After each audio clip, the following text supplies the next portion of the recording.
Semangat pagi. Kembali bertemu dengan Anda semua. Yes, ketemu lagi bersama saya dan Pak Darmadi Damawangsa dalam Monday Morning Motivation. Kali ini kita masuk ke law yang berikutnya, law ketiga ya Pak. Iya. Tapi sebelum ke law 3 ya Pak, di law 2 dan law 1 pasti teman-teman masih ingat ya. Iya. Kalau nggak ingat nggak bisa nyambung. Nggak bisa nyambung Iya, karena ini berantai ya. Iya, berantai. Oke, silakan Pak Dar. Ya, saya rasa law yang ketiga ini nanti saya akan kasih tahu. Tapi ini berhubungan dengan apa yang kita kerjakan saat ini juga Ya, nih Pak betul, David, ya. betul. Jadi saya ingatin teman-teman, law pertama cepat saja bahwa kita harus kalau mau bertumbuh, kita harus buat masa depan kita tuh lebih cerah daripada Lebih besar daripada masa lalu. Itu yang pertama. Ya. Oke. Yang kedua, masih ingat ya minggu lalu kita bicarakan bahwa kita tuh harus membuat pembelajaran kita lebih besar dari pengalaman yang kita pernah hadapi. Betul. Jadi pembelajaran atas pengalamannya. Jangan pengalamannya lebih besar dari pembelajarannya. Kebalik. Atau pengalamannya besar tapi pembelajarannya nggak ada. Nggak ada, ya. Iya. Jadi, Oke. jadi kita mau belajar nih Pak. Karena hanya dengan belajar kita bisa bertumbuh. Betul. Nah yang ketiga ini menarik sekali yang ketiga ini ya. Yang ketiga ini, hukum ketiga ini mengatakan Anda hanya akan bisa bertumbuh jika Anda memberikan kontribusi lebih besar daripada reward yang Anda dapat. Oke. Kontribusi lebih besar daripada reward yang Anda dapat. Pak, sebenarnya kita ngadain Monday Morning Motivation ini kontribusi loh Pak. Kontribusi, betul. Reward kita tuh nggak bisa keukur sebenarnya Pak ya. Ya, nggak bisa keukur. Saya pernah punya pengalaman satu hari Pak. Ya, Gimana? Saya sebagai pembicara ya 20 tahun yang lalu ketika market yang masih besar ya. Zaman sekarang mungkin bisnis bicara itu sudah tidak seramai 20 tahun yang lalu. Kenapa? Dengan adanya teknologi orang bisa akses ke YouTube. Mungkin ya orang lebih senang dengan YouTube dan segalanya ya. Nah, saya masih ingat tuh Pak ya. Saya bisa bicara di ribuan orang ya. Berkali-kali ribuan orang, ratusan orang, ribuan orang, ratusan orang. Jadi udah sering tuh Pak, kayak Pak David saya cerita minggu lalu nih. Seneng. Wah, saya punya audiens makin lama makin gede gitu ya. Nah, namun satu hari saya dipanggil Pak. Gak tahu kenapa, karena mungkin ada sesuatu di hari itu. Yang datang tuh hanya 30 orang Pak. Jadi Anda bisa bayangin, ekspektasinya ratusan sampai ribuan. Tapi yang datang hanya 30 orang. Ini kan pengalaman baik atau pengalaman nggak baik? Nggak baik. Nggak baik Pak ya. Bahaya loh Pak, pengalaman nggak baik. Akhirnya nanti saya bisa ngomong sama panitia. Katanya ratusan orang, yang datang hanya 30. Biasanya begini nih. Saya jadi nggak semangat nih. Pembicara motivator jadi nggak semangat tuh gimana tuh Pak David? Aneh juga ya. Tapi saya masih bersyukur Pak. Karena mau datang 10.000 kayak mau datang 30 orang, bayarannya sama Pak. Iya. Bener ya. Bayarannya sama, ada positive thinking. Tapi hari itu Pak, walaupun saya belum baca buku ini Pak, ya, saya berusaha reframing pikiran saya. Saya katakan begini nih. Mungkin hari ini yang datang 30 orang. Dan saya tidak kenal 30 orang ini sama sekali. Betul. Tapi saya akan berikan yang terbaik yang saya bisa. Sehingga mungkin ada satu dari 30 orang ini bisa menjadi seseorang yang luar biasa. Saya tidak perlu ribuan. Kalau ada satu orang saya bisa ubah hidupnya, satu orang bisa menjadi luar biasa. Wah, itu menjadi sesuatu yang menyentuh hati saya. Wow. Oleh sebab itu, dengan pemikiran seperti begitu, pembelajaran seperti begitu, saya menjadi semangat sekali membawakannya. Sehingga ketika selesai, yang 30 orang itu bilang, waduh, luar biasa nih. Kita kayak private sama Pak Darmadi nih. Dan dia semangatnya nggak turun gitu. Padahal dia nggak tahu bahwa saya ada sebuah pembelajaran dari pengalaman yang saya hadapin juga. Jadi, saya sangat yakin law number 2 itu sangat luar biasa. Nah, masuk kita ke law number 3. Ini menarik sekali, khususnya bagi agent properti Pak. Karena agent properti kan saya sudah bilang Pak, kadang-kadang agent properti itu kalau ngambil listing Pak, mereka juga hitung-hitungan loh Pak. Oh ya? Gimana Pak? Contohnya Pak? Iya, hitung-hitungan. Biasanya agent tuh ngambil listing tuh ada beberapa prioritasnya ya. Prioritas pertama dia pengen properti itu berada di lokasi yang turnovernya tinggi. Bagus gitu ya. Kalau bisa prioritas keduanya komisinya standar. Kalau bisa pemilik tidak kasih ke agen-agen yang lain, hanya ke dia saja. Iya kan? Jadi kalau bisa harganya pun masuk harga pasar, sehingga pembeli nawarnya nggak usah jauh gitu. Benar nggak Pak? Iya dong, semua pasti orang dong. mau nyari yang gampang. Makanya saya tadi bilang, kalau setuju. pengalaman yang gampang nggak usah diomongin Pak. Tapi bagaimana Anda punya kacamata pembelajaran pengalaman yang susah? Ambil contoh nih, dikasih tantangan, rumahnya rumah tua, gitu ya. Rumah tua, bangunannya tuh nggak ada nilainya udah. Tapi pemilik ngotot bahwa bangunannya ini masih ada nilai. Jadi mesti fight sama dia juga ya. Kemudian marketnya juga nggak gampang karena rumahnya rumah tua, rumahnya besar lagi Pak. Jadi nyari lawannya nggak banyak, gitu ya. Nah, yang kita lihat kita udah mulai bingung nih, ya. Kita bilang begini, waduh rumah tua, rumah jelek. Dimasukin ke sosial media, foto apa yang saya bisa tampilkan ya? Betul. Kan jelek semua nih. Kreativitasnya nggak keluar, Pak. Yang ada hanya ngeluh. Wah, kalau rumah baru kan gampang, ya kan? Apalagi rumah yang furniture-nya lengkap gitu kan. Wah, gampang kan? Masukin ke sosmed kan gampang. Ini udah rumah tua gitu kan ya. Habis itu lagi, ini warisan lagi, Pak. Ini waris, rumah waris nih. Ini jelimet ini. Urusannya ya kan? panjang nih. Urusannya panjang. Nah, kalau orang tuh hanya pikir rewardnya, dan dia ngelihat nih, kayaknya nih susah nih dapat duitnya nih. Ah, udahlah, aku nggak mau ngerjain. Sah-sah aja sih, Pak. Sah-sah aja. Sah-sah aja kalau ada pekerjaan lain yang menguntungkan untuk Anda, silahkan. Iya, gitu betul. Ya. Tapi bagi saya, menjadi seorang marketing itu nggak boleh pilih-pilih ya Pak David ya. Betul. Saya sebagai pembicara, saya nggak pernah pilih tuh. Waduh, kalau bisnis yang lagi maju nih, bisnis asuransi, bisnis properti, automobil, wah saya nih tampil nih. Tapi kalau bisnis-bisnis yang lagi susah gitu ya, yang lagi kena COVID gitu ya, kayaknya nggak mau deh. Orangnya lemes banget, ya kan? Ngapain mau ambilin begitu? Mending gue cari yang gampang aja.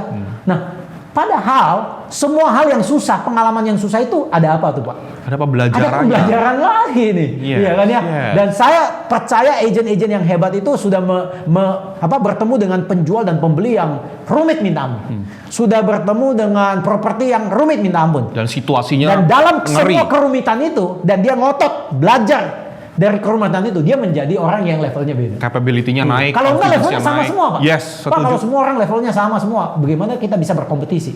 Satu-satunya kompetisi yaitu banting harga Pak. Selesai itu. Iya, sama. Ketika Anda jadi dokter, Anda jadi dokter umum, semua orang juga bisa. Ya. Anda nggak bisa charge mahal. Yes. Ketika Anda menjadi dokter spesialis, baru Anda dihargai. Setuju, ya? setuju, Jadi oleh setuju. sebab itu kita mulai pikir nih, ya. Saya masih ingat tadi pagi nonton TikTok dari Pak Khairul Tanjung ya. Kalau Anda lihat TikTok baru dari Pak Khairul Tanjung, luar biasa. Dia ngomong kepada anak milenial ngomong gini nih. Gimana Pak? Kamu tuh kalau kerja, sebelum kerja, jangan mikir uangnya dulu gitu. Oke. Karena banyak anak muda kan hitung-hitungan. Iya. What's in it for me? Apa untuk saya gitu Iya, ya. iya. Kenapa kalau Anda disuruh jangan mikir uangnya dulu? Dia bilang begini nih. Kalau you mikir uangnya dulu, kerjaannya jadi nggak beres, uangnya jadi nggak datang. Iya. Iya kan? Setuju. Mending you fokus kerjaannya. Dan kalau kerjaan itu you bisa selesaikan, uangnya pasti datang. Iya kan?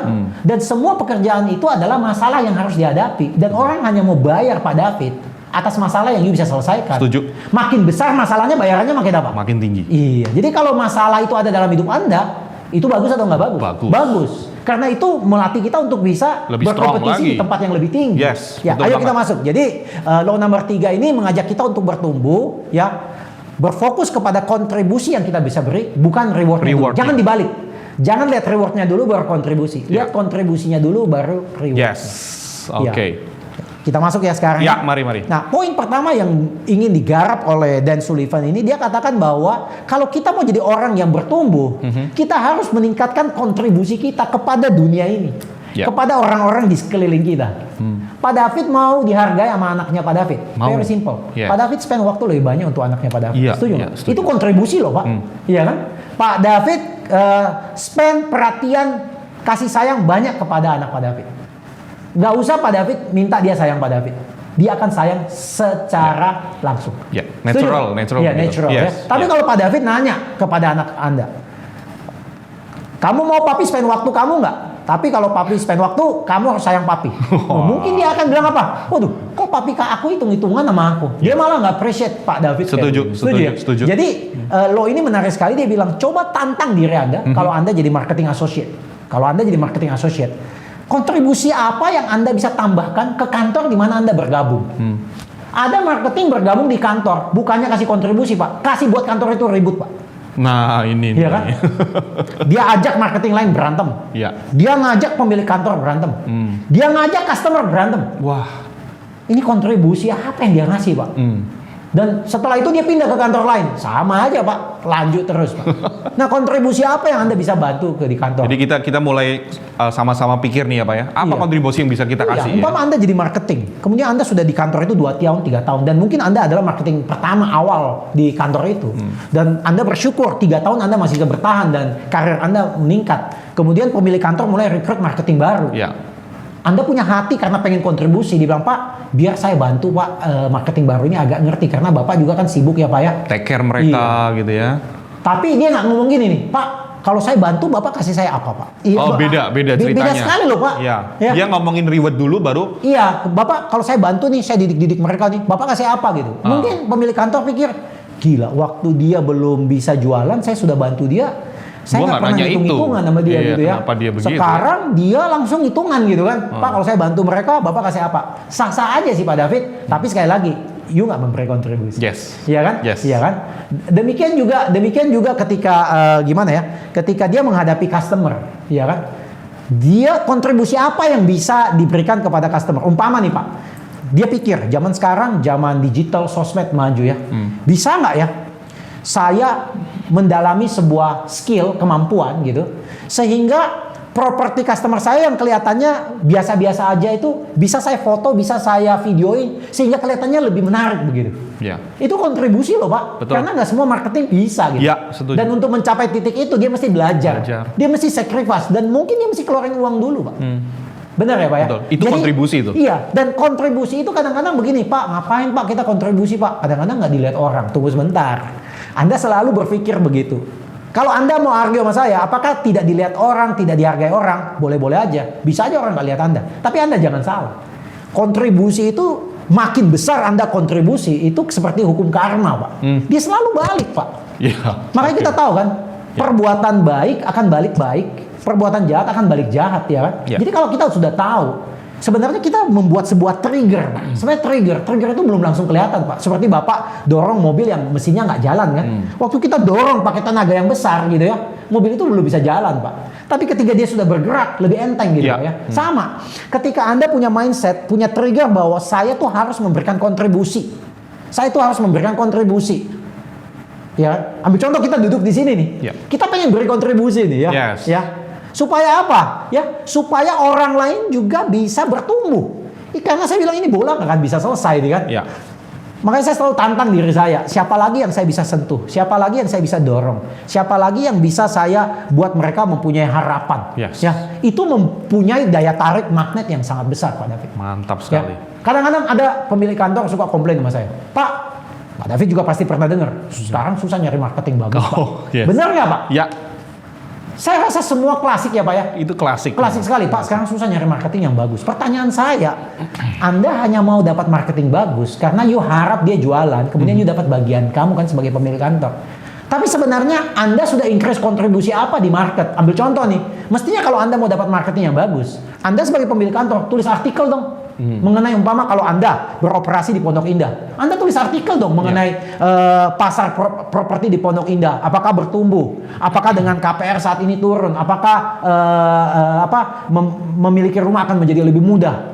Anda berusaha ngadain seminar sukses. Anda berusaha aktif di sosial media. Tampil. Nah itu kan kontribusi Anda. Nah kalau Anda diam-diam di kantor kemudian Anda ngeluh-ngeluh, Pak susah Pak. Siapa yang mau follow ya Pak? Siapa yang mau follow Pak? Nggak ada magnetnya Pak, nggak ada magnetnya sama sekali. Jadi tantang diri Anda, kontribusi apa yang Anda bisa berikan? Karena tidak gampang kompetitor Anda bersaing di level kontribusi. Yes, setuju. Tidak gampang kompetitor Anda bersaing di level kontribusi. Kompetitor Anda lebih gampang bersaing begini. Kamu di situ dapat komisi berapa? Saya tambahin lebih gede. Itu gampang Pak. Yeah. Tapi pemilik kantor seperti begini juga caranya sama. Dia mau ambil rewardnya, nggak mau kontribusi, mau gampang aja kan? Ya kalau lu capai gue bagi, kalau nggak capai kan gue nggak bagi. Ya, betul. Pak David gabung sama saya jadi agent properti. Saya kasih komisi 95% tuh Pak David. Menarik tuh. Menarik semua. Iya. Terus Pak David tanya, Pak Darmadi ngapain? Saya nggak ngapa-ngapain. Saya nggak ngapa-ngapain. Pak Darmadi bantu saya? Enggak. Tapi kamu kasih 5%. Ya kalau begitu sama aja bohong dong Pak. Mending saya ambil aja semuanya begitu kan. Nah pertanyaan saya, ketika ada kantor bisa split sampai tinggi sekali, 95%, 99%. Kontribusi apa yang akan kontribusi apa yang Pak David harapkan dari 1% bagian saya? Wah, ya nggak bisa expect bahkan apapun. Pak David mau marah-marah sama saya lebih galak daripada David. Iya, pasti. Saya bilang apa? Udah kamu dapat 99%, aku dapat 1%. Udah syukur aku nggak marah kamu. Ya kan bener ya Pak? Kebalik jadinya. Iya, jadi kontribusi ini penting. Tapi juga sebaliknya sama. Ada kantor memperlakukan split 50-50. Tapi kantor itu nggak kontribusi apa-apa juga untuk marketing ini. Ya itu tambah marah lagi marketingnya. Tambah tidak belajar, tambah nggak maju. Yes. Jadi ini kunci ini Pak. Ini juga sebenarnya kunci trigger tadi Pak. Sama dengan yang kedua tadi ya. Ya, ini kunci trigger juga ini Pak.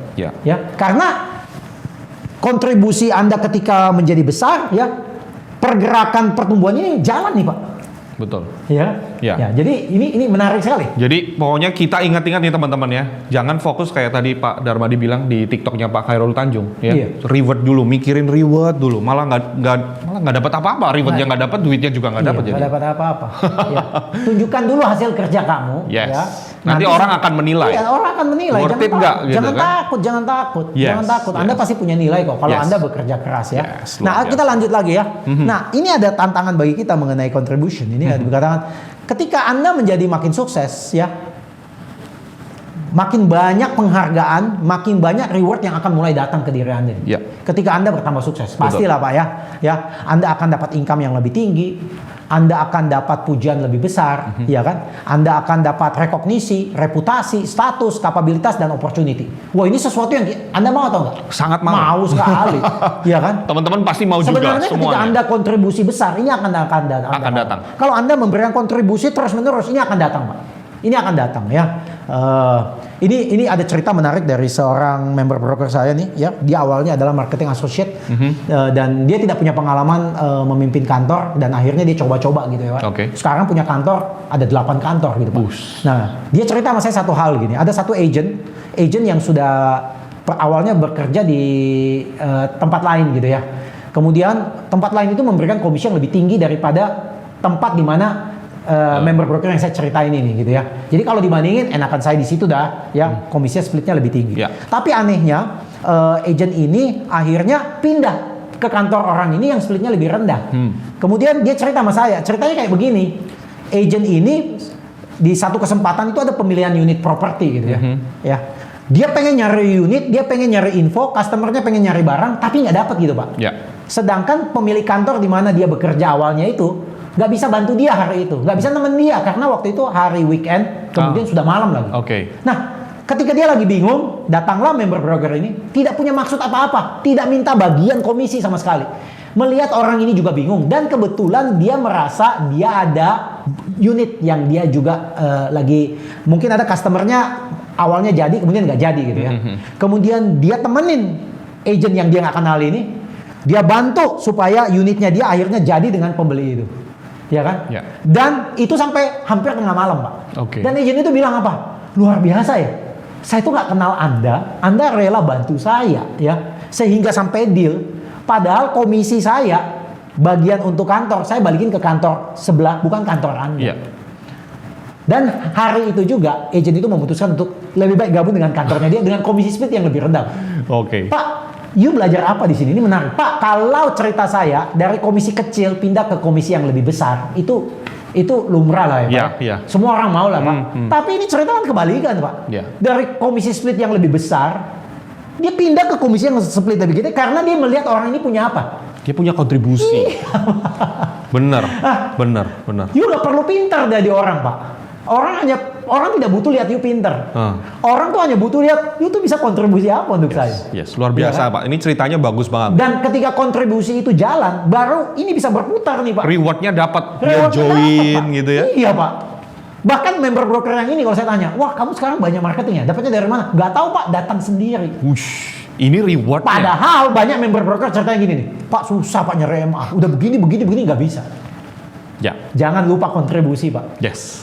Iya. Jangan lupa kontribusi. Wow. Iya. Mantap sekali nih ceritanya. Bagaimana kalau kita juga ngomong kontribusi balik kepada Tuhan? Oh. Kita memberikan kontribusi balik kepada Tuhan nggak? Iya. Waktu, pikiran, mungkin uang kita gitu. Yes. Iya kan? Kalau kita Jangan hanya mau minta terus. harapannya berkat melulu tapi nggak pernah mau kontribusi juga kayaknya. Mesti bertanya kembali ke diri sendiri Iya. dulu. Jadi kalau kurang rezekinya ini jangan-jangan juga nggak kontribusi. Hah? Kena deh Pak saya. Ini kerjanya hanya komplain ke Tuhan aja. Tiap malam komplain. Tuhan saya mau komplain. 1, 2, 3, 4. Iya, you komplain boleh. Kontribusi you apa? Entek. Nggak ada. Ya jangan komplain dong Yes, ya. yes. Jadi lebih baik sebelum you komplain, kontribusi dulu. Kontribusi dulu. Iya. Ya. So, start with contribution. Stop with complain. Menarik sekali Pak ya. Ya. Jadi hal yang saya tadi cerita Pak David, kalau you mulai tadi saya tadi bilang kontribusinya makin besar ya, Anda akan dapat semua tuh Pak, uang apa segala kayak teman saya tadi member broker yang saya ceritain. Tapi dia bilang hati-hati loh apa yang you dapat. Kok hati-hati Pak? Emangnya salah Pak dapat income lebih besar? Emangnya salah Pak dapat pujian? Enggak dong. Emangnya salah dapat rekognisi? Enggak. Emangnya salah Pak saya punya reputasi naik, status, Wajar, kapabilitas, kan itu kesempatan saya. rewardnya. Iya. Apa salahnya Pak? Hati-hati dikasih tahu Kenapa sama buku itu? ini. Kenapa? Karena hal-hal yang Anda inginkan tadi itu bisa menjadi penghenti pertumbuhan Anda. Penghambatnya. Iya, jadi jangan-jangan ini nih setelah Anda kasih kontribusi, Anda dapat baliknya, Anda bilang, thank you ya, Anda stop gitu. Oke. Kontribusinya di stop gitu ya. Kontribusinya kemudian diukur dari reward yang Anda dapat. Oke. Kemudian Anda stop gitu. Nggak bisa Pak. Ya. Anda harus kontribut terus Pak. Supaya ini muter terus gitu Pak. Jadi dia ingetin orang-orang sukses, jangan stop berkontribusi. Ya. Jangan cepat nyerah Pak. Ini yang susah Pak. Kita kasih orang, orang balikinnya jelek kepada kita. Kita bantu orang, orang jelekin kita di luar. Nah itu kan kalau kita bilang, wah saya sekarang udah gak mau kontribusi Pak. Ngapain? Saya bantu dia malah ngomongin jelek kepada orang di luar Pak. Hal itu bisa terjadi? Bisa. Tapi jangan hal itu membuat Anda stop untuk kontribusi. Setuju. Ini menarik sekali. Ya. Ini gak gampang jadi Pak ya. Nah benar. oleh sebab itu kita lanjut bahwa jangan fokus terhadap hadiah, hasil yang Anda inginkan. Tetapi fokus terus kepada meningkatkan kontribusi itu. Ini nggak gampang. Nggak gampang. Nggak gampang. Pak. Seperti yang tadi Pak Darmadi katakan, teman-teman, kalau udah ya kayak tadi ya, kita kasih malah sebaliknya gitu Iya. ya. Bukan berarti kita kayak mengharapkan sesuatu, bukan Iya, ya. iya. Tapi itu bisa saja Dan terjadi. itu terjadi, Pak. Iya. Tapi jangan membuat Anda stop berkontribusi. Ya, itu masih pembelajaran. Nah, kalau Pak David tadi barusan cerita itu, bukankah itu semacam sebuah pengalaman jelek juga kan? Iya. Tapi ada pembelajarannya juga. Iya, dapat di situ. Dapat lagi Dapat pembelajarannya. Mungkin Anda juga hati-hati. Oh, ternyata orang ini saya kasih begitu. Kenapa ya bisa gitu? Kan Anda nanya nih. Oh, ternyata next time orang seperti ini jangan gua kasih cash deh. Nggak ada gunanya, uangnya habis. Mending gua kasih dia ikut pelatihan aja supaya dia skillnya nambah. Ya. Nah, ini kan orang-orang seperti ini akan terus bertumbuh nih, Pak. Yes. Ya. Oleh sebab itu, satu-satunya cara untuk menggaransi reward yang akan datang ya adalah jangan mikirin terlalu banyak mengenai rewardnya. Ini juga susah nih Pak. Kalau kerja tuh jangan mikirin hitung-hitungannya gitu Pak. Kalau Oke. lu ngitung terus ya nggak kerja. Ya, setuju. Bener nggak? Ya. Setuju. Ya nggak gampang loh Pak. Nggak gampang. Iya kan? Sama Pak. Ketika kita mau ngadain Monday Motivation, kita kan awal-awal ngobrol tahun lalu kan. Iya. Pak Darmadi jangan main-main loh Pak. Begitu kita komit tiap minggu mesti nongol Pak. Iya. Berarti tahun 2002 mesti ada 52 seri loh Pak. Betul. Iya kan? Nah kalau saya udah mulai mikir gitu masalahnya di depan gitu ya. Akhirnya nggak jalan loh Pak. Bener nggak Pak? Nah kita sebenarnya jalan kan sambil dengan adanya waktu pembelajaran kita jalannya juga ikutan gitu Pak. Betul. Jadi ini dia bilang satu-satunya cara untuk menggaransi reward itu terus datang ke Anda yaitu jangan mikir terlalu banyak mengenai reward itu. Just do it gitu. Just do it. Iya kan ya. Instead continue to making contribution ya. Daripada Anda mikirin rewardnya, Anda lebih baik terus kontribusi dengan menolong orang. Menolong orang apa nih Pak? Ada beberapa hal. Satu, mengeliminate their danger. Ini menarik sekali Pak. Ambil contoh nih. Saya barusan ada teman di luar bisnis ini. Kemudian dia tiba-tiba WhatsApp saya 3 minggu yang lalu. Pak Darmadi, kayaknya saya pengen tertarik jadi agent properti. Dia adalah entrepreneur. Oke. Saya umur 48, jadi udah cukup matang. Pak Darmadi, saya pengen jadi agent properti Pak Darmadi. Ya, Pak Darmadi bisa bantu saya nggak Pak? Bayangin Pak. Orang ini datang ke orang yang tepat menurut Anda nggak? Ya. Tepat sekali Pak. Sangat tepat. Kenapa tepat saya bisa bilang? Satu, saya kebetulan berada di bisnis agent Betul, property. betul. Oke. Kedua, saya punya pengalaman lebih dari 20 tahun di bisnis ini. Saya tahu apa yang benar, saya tahu apa yang salah. Saya tahu apa yang baik, saya tahu apa yang tidak baik. Dan orang ini bertanya pada who yang tepat, setuju nggak? Yes. Yang kemarin kita baca Who not how kan? Yeah. Who yang tepat. Nah, karena dia bertanya kepada saya dan saya lihat dia adalah marketing associate yang baru dan dia tidak punya pengalaman, saya harus mengeliminasi bahaya-bahaya dia supaya dia bisa cepat sukses. Jangan dia masuk kantor yang salah, jangan dia operasi dengan sistem yang salah, Betul. jangan dia mempunyai training yang salah sehingga membuang waktunya. Oleh sebab itu saya punya tugas, kontribusi saya bilang saya kasih tahu, kamu mau kerja di wilayah mana? Dia ngomong wilayah itu. Saya cariin kantor yang tepat sama dia. Kantor di mana member brokernya bisa acting sebagai coach. Ya. Kemudian saya juga bisa bantu sama dia. Saya bilang, "You punya pengalaman apa?" Dia bilang, "Saya punya pengalaman di furniture." Nah, saya bilang, "Gimana kalau you bisa buat produk supaya kalau orang beli rumah sama you, properti sama you, furniture-nya you bisa kasih atau gimana bundling." Jadi, Anda bisa bayangin, tugas saya adalah mengkontribusi, yaitu mengeliminasi danger-nya dia. yang tadi, betul. Sekaligus apa? Menangkap peluang. Ya. Jadi kalau Anda berkontribusi ada 2 hal penting. Ketika saya mau berkontribusi sama Pak David, saya mesti mikirin apa yang saya bisa hindari Pak David dari bahaya dan kesempatan apa yang saya bisa berikan Pak David. Tanpa memikirkan Pak David mesti kasih apa loh? Yes. Luar biasa loh Pak, Luar nggak biasa. ada orang kayak begitu Pak. Setuju. Orang datang ke saya, orang baru. Lu mau belajar sama gua aja dulu 20 tahun belajar babak belur. Buat salah ini, buat salah itu. You mesti bayar dong gitu ya. Tapi Anda nggak hitungan, Anda kontribusi. Percaya saya Pak, ketika roda itu berputar Pak, orang-orang yang berkontribusi terlebih dahulu akan jauh lebih sukses daripada orang-orang yang mau reward terlebih dahulu. Yes, setuju. Oleh sebab itu, tantangan bagi kita semua profesional nih ya, apapun pekerjaan Anda, khususnya agent property, Anda harus selalu fokus untuk menciptakan ya nilai-nilai yang lebih besar. Ini kita juga udah bisa kita bicarakan di pembahasan di Go Giver ya, Go Giver. cukup panjang sekali ya. Betul. Anda harus menemukan value-value yang besar. Ya. Ya, zaman sekarang agent-agent properti itu nggak bisa sekedar jual beli properti pakai spanduk ya. Nggak bisa. Mereka mesti ngerti digital marketing. Setuju. Mereka mesti ngerti gimana sponsor di social media. Yes. Mereka mesti ngerti gimana bisa dapat lead generation yang lebih banyak lagi. Betul. Nah, ini kan juga value, Pak. Ya. Ini kan juga value yang harus Anda kembangkan. Nah, makin besar value yang Anda kembangkan, dengan sendirinya makin banyak orang juga ya yang akan tertarik dengan value yang Anda berikan. Ya. Dan makin besar orang yang tertarik dengan Anda, reward Anda makin Besar juga. Nah, jangan dibalik, Pak. Jadi banyak orang pengen kasih dong banyak reward ke saya, kasih dong customer ke saya, baru saya mau ciptakan value. Wah, Kebalik. salah. Kebalik. Ciptakan Fatal. you punya value. Betul. Ya, ciptakan kamu punya value, cari market, ya. Orang akan tertarik dengan value Anda. Ketika orang tertarik dengan value Anda, reward akan besar. Bukankah Rewardnya kita akan. belajar hal ini saat ini seperti yang pernah kita katakan bahwa money always follow attention? Ya, betul. Money always follow follows attention. Bukankah YouTuber influencer zaman sekarang Anda lihat kan dengan follower begitu banyak, mereka lebih gampang menjual, setuju Yes, nggak ya? betul. Mereka nggak jualan dulu, mereka nyari follower dulu, Ya. baru jualan, Ya, benar kan ya? betul. Sama. Ya, ketika mereka mencari follower duluan, itu artinya mereka berusaha memberikan kontribusi. Contribute. Karena tidak ada orang mau ngikut Pak David kalau Pak David tidak kontribusi apa-apa. untuk Pasti. dia. Setuju nggak? Setuju. Setuju nggak? Setuju. Tidak ada presiden, perdana menteri, gubernur yang dikenang oleh orang kalau pemimpin itu tidak mengkontribusi apa-apa. Benar. Malah zaman sekarang banyak sekali pemimpin bukan kontribusi, malah ngambil Pak. Oke. Malah ngambil Pak. Ya nggak bisa gede Pak. Nggak bisa gede. Nggak bisa. Takers ya. Takers ya, hati-hati dengan Ya. takers ya. Oke, nah saya belajar pengalaman bercakap-cakap dengan banyak top agent ya. Successful top agent itu selalu tidak meluangkan perhatiannya itu kepada berapa banyak komisi yang dia terima ya. Fokusnya hanya mencari deal terbaik untuk kliennya. Pak, ini luar biasa loh Pak. Tidak banyak agent seperti begini. Langka, Pak. Langka Langka. sekali. Langka. Agent itu ketika kita tanya, Pak ini saya ada barang mau jual, otaknya selalu begini nih, gampang atau susah ya? Lu udah titip ke siapa ya? Harganya mahal atau enggak ya? Jadi otaknya itu selalu melihat apakah barang itu gampang saya jual dengan usaha seminim mungkin. Ya. Tidak pernah selalu memikir, waduh Pak David lagi ngejual aset ya? Makanya kenapa Pak David punya bisnis? Bisnis saya lagi susah Pak Dar. Waduh, bisnisnya lagi susah. Waduh, saya mesti extra effort nih karena Pak David butuh duitnya nih. Saya lebih concern Pak David punya masalah gitu Pak. Iya. Saya jangan gara-gara Pak David sudah punya masalah, saya jadikan masalahnya Pak David itu pendapat Gencet saya jadinya. untuk saya makan gitu Pak. Hah?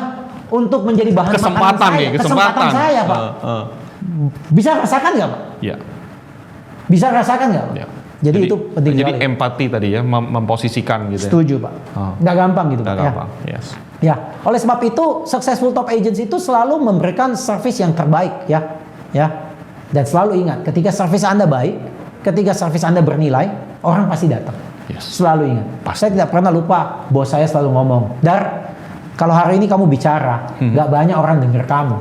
Ya, nggak banyak orang bayar kamu dengan harga bagus. Kamu jangan marah sama mereka. Ya, kamu perbaiki diri kamu.